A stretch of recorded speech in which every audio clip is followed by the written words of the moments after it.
मधुरै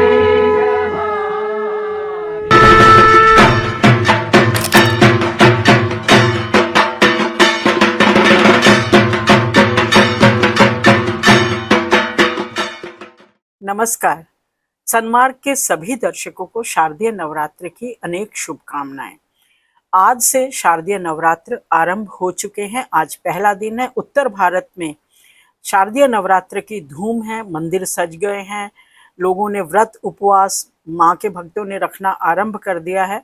बंगाल में जबकि षष्ठी से आरंभ होगा, लेकिन नवरात्र हम क्यों मनाते हैं? नवरात्र यानी रात्रि ही क्यों? हम इसको दिन भी तो कह सकते हैं, लेकिन नवरात्र का मतलब है कि जब जब भी ऋतु परिवर्तन होता है, हम एक ऋतु से जब दूसरी ऋतु के में जाते हैं, तो उस समय हमारे शरीर के अंदर बहुत से परिवर्तन होते हैं, पूरे ब्रह्मांड में परिवर्तन होते हैं। और क्योंकि उस समय ऋतु एक से हम दूसरे में जब जा रहे होते हैं, ये एक ऋतु से दूसरी ऋतु का संक्रमण काल होता है। और उस काल के लिए, जबकि जैसे कि अब हम गर्मी और बरसात के बाद अब हम सर्दी की ऋतु की ओर बढ़ रहे हैं, तो इस समय हमें अपने आप को, क्योंकि गर्मी में हमारे शरीर में बहुत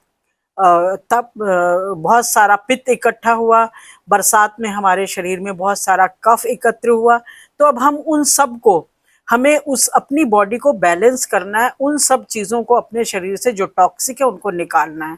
तो ये जो नवरात्र हैं, ये हमारे यहाँ, क्योंकि भारतीय आयुर्वेदिक और सनातन परंपरा में ऋतु के अनुसार ऋतुचर्या होती है। हम ऋतु के अनुसार चलते हैं। भारत एक ऐसा देश है जहाँ पर 6 ऋतुएं होती हैं, और हमारे यहाँ 4 साल में 4 बार नवरात्र होते हैं। उसमें से 2 मुख्य हैं, जो कि वासंतिक और शारदीय, और 2 नवरात्र गुप्त, जिन्हें पहले गुप्त कहा जाता था, लेकिन आजकल उनके ऊपर भी सोशल मीडिया के कारण और बाकी चीज़ों के कारण, बहुत ज़्यादा अवेयरनेस के कारण, अब लोग गुप्त नवरात्र के बारे में भी जान गए हैं। और जो गुप्त नवरात्र हैं वो आरंभ होते हैं आषाढ़ शुक्ल पक्ष में, जब पुरी में भगवान जगन्नाथ रथ यात्रा करते हैं, तो उस समय शारदीय नवरात्र होते हैं। और वो आषाढ़ शुक्ल द्वितीया को अपने रथ पर सवार होकर अपने भाई और बहन के साथ अपनी मौसी के घर जाते हैं। और दूसरा नवरात्र जो है गुप्त नवरात्र, वो माघ के महीने में आता है, जबकि मौनी अमावस्या खत्म होने के बाद जो पहला दिन होता है वो शारदीय नवरात्र। उस नवरात्र में सरस्वती पूजा होती है, वो पंचमी के दिन से होती है। तो ये नवरात्र पहले गुप्त थे, लेकिन अब ये दोनों नवरात्र भी मानने लगे। पहले गृहस्थी के लिए वासंतिक नवरात्र जो चैत्र महीने में होते, जब हमारी वर्ष प्रतिपदा आरंभ होता है, हमारा नया साल होता है। और जब उसके बाद जो ये दूसरे नवरात्र हैं, शारदीय नवरात्र का मैं आपको, क्योंकि ये पहले नहीं होते थे, ये भगवान राम जब वनवास में गए, तो उस समय जब उनको लंका के राजा रावण के ऊपर विजय प्राप्त करनी थी, क्योंकि भगवान रामचंद्र ने अपनी माँ कैकेयी को वचन दिया था कि वो ना तो किसी नगर में प्रवेश करेंगे, ना वो किसी राजा से मिलेंगे, ना वो राजा जैसे वस्त्र पहनेंगे, वो तपस्वी रहेंगे और जंगल में रहेंगे। तो उस समय उनके पास क्या था? हालांकि उनको बहुत सारे वानर मिले, उनको बहुत सारे भालू मिले, जैसे जामवंत भालुओं का राजा, उन्होंने उसकी हेल्प की। हनुमान जी, जिनको कि वानर कहा जाता है, उनकी सेना ने उनकी बहुत मदद की। लेकिन जब इतना बड़ा समुद्र लांघकर पार जाना, और इतने बाहुबली राजा, जिनको कहा जाता था 10 शेर हैं, और जिन्होंने भगवान शंकर की आराधना करके उन्होंने भगवान शंकर को भी अपने वश में कर रखा था। तो ऐसे राजा, ऐसे व्यक्ति के ऊपर विजय पाना, उसके लिए भगवान राम के पास एक ही रास्ता था, और वो था शक्ति की आराधना। क्योंकि शक्ति हमारे सनातन परंपरा में देवी को, आद्य शक्ति को ही पूरे संसार की समस्त उसकी जननी माना गया, और वही सबको रक्षा करती है। ये जो शारदीय नवरात्र हैं, ये हिंदू कैलेंडर के आश्विन मास में आते हैं। आश्विन मास हमारे जो चातुर्मास के 4 महीने, उनमें से एक महीना है, क्योंकि आप आषाढ़ के महीने में देवशयनी एकादशी होती है, जिसमें माना जाता है कि जो हमारी दैवीय शक्तियां हैं, जो हमारे देवता हैं, जो देवियां हैं, 4 महीने उनकी रात्रि होती है और वो सोने के लिए चले जाते हैं।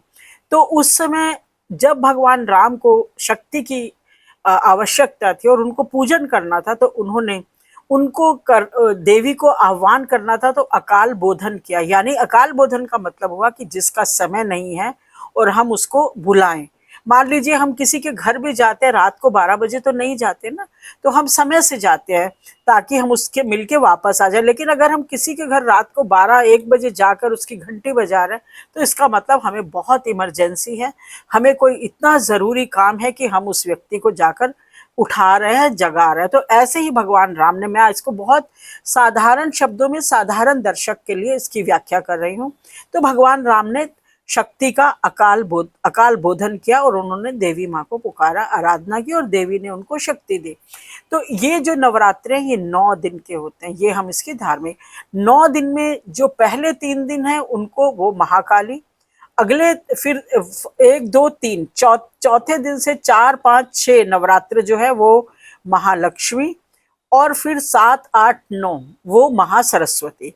तो 3 जो शक्तियां हैं, महाकाली, महालक्ष्मी, महासरस्वती, ये तीनों देवियां तमोगुण, रजोगुण और सतोगुण की प्रतीक है। तो जो पहले 3 दिन है वो महाकाली के लिए समर्पित होते हैं। हालांकि नव दुर्गा में उसमें जो है शैलपुत्री है, ब्रह्मचारिणी है और चंद्रघंटा, ये 3 देवियां आती हैं। लेकिन इस समय में जब हम देवी की आराधना करते हैं तो हम अपने तमोगुणों के ऊपर उनके ऊपर नियंत्रण पाते हैं, और अपने तमोगुणों से जब हम निकलते हैं तो हम रजोगुण में जाते हैं।